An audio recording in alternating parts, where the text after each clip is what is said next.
panel now, National Security Advisor to former Vice President Dick Cheney and Senior Research Fellow at the Heritage Foundation, Steve Yates, along with Senior Fellow of the America First Policy Institute, Kenneth Timmerman. Gentlemen, great to be with you both this morning. So President Trump extending the ceasefire, Iran attacking and seizing ships in the Strait of Hormuz, and now the Vice President's trip to Pakistan for another round of talks. Well, that is on hold. Steve, break this down for us where we are right now.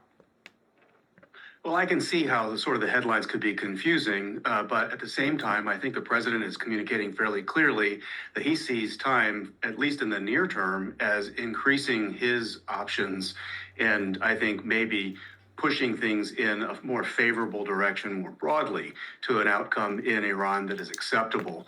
The financial pressure on the regime, the remnants of it, are very, very severe. The blockade has huge impacts on them. The authorities opened up to Secretary Bessent by way of our allies are very, very significant. And each passing day, the remnants of the regime have fewer and fewer resources to fuel what is left of their efforts to influence the flow on the straits and control the regime. So I think the president is doing the right thing by letting some time do its work and improve our position. But it's very confusing to watch given the tit-for-tat actions that we see in the meantime. Yeah, and the president says that Iran needs more time to figure out who's actually in control there. He posted this on Truth Social. He wrote, based on the fact that the government of Iran is seriously fractured, the president goes on to say this: we have been asked to hold our attack on the country of Iran until such time as their leaders and representatives can come up with a unified proposal.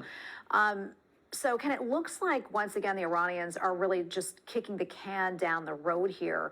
Can you analyze for us the president's play right now?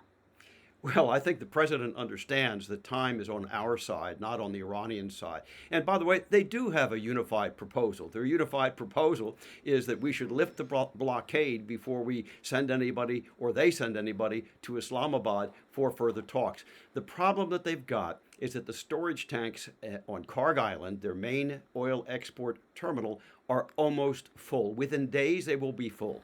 What that means is that they will then be required to shutter their oil wells. And when they do that, the pressure will drop, and it could take months for them to be able to resume producing oil. This is economic collapse on the horizon. They know that.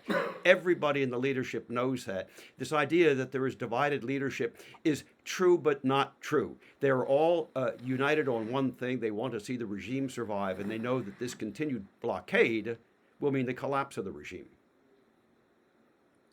Yeah, meanwhile, the president said, he's pausing military action, but military will continue to enforce that blockade of Iranian ports. And since Iran state media is really now denying that the regime wanted to extend the ceasefire, the question is, where do these negotiations go from here?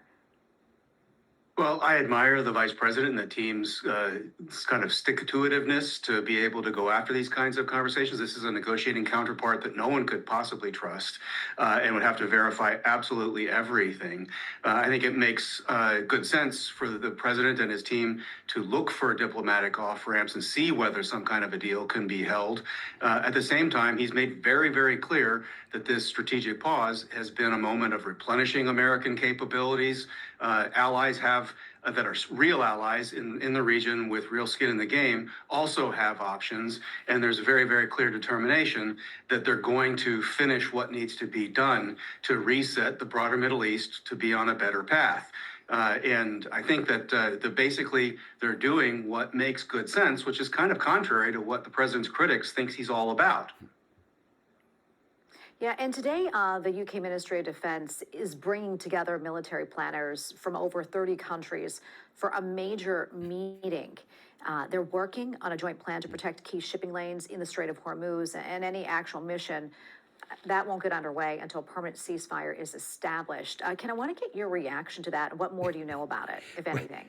Well, Tracy, the UK is finally going to try to come up with a military plan to open the Strait of Hormuz. Give me a break. Where were they 6 weeks ago, 8 weeks ago, when we actually needed them? We could have used their help in demining the Strait of Hormuz, and they refused. We could have used the help of the French. Instead, what the French did, they wouldn't even allow us to fly C-5 aircraft, our cargo aircraft, over French airspace. So I think this is a little bit too little, too late. It's incredibly cheeky, I think, of the Brits and of those other countries to now claim that they will open the Strait of Hormuz. There's only one thing that will open the Strait of Hormuz. That's the United States Navy.